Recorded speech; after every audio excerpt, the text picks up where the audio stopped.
حضرت ابو ہریرہ رضی اللہ تعالیٰ عنہ سے روایت ہے کہ رسول اللہ صلی اللہ علیہ وسلم نے فرمایا، قیامت کے دن موت کو ایک سفید و سیاہ دھاری دار مینڈے کی شکل میں لایا جائے گا۔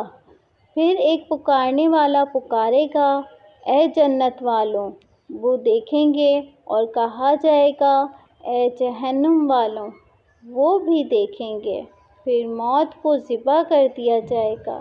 اس کے بعد اعلان ہوگا، اے جنت والوں! اب ہمیشہ کی زندگی ہے، موت نہیں، اور اے جہنم والوں! اب ہمیشہ کا عذاب ہے، موت نہیں۔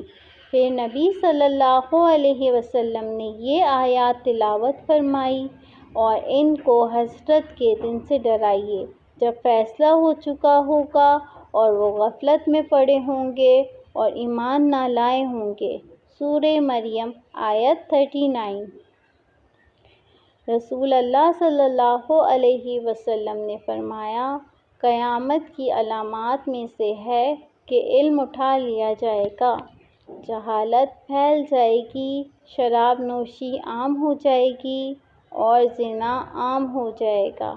رسول اللہ صلی اللہ علیہ وسلم نے فرمایا، قیامت کے دن بندے کے قدم اس وقت تک اپنی جگہ سے نہ ہٹیں گے جب تک اس سے 4 چیزوں کے بارے میں سوال نہ کیا جائے گا۔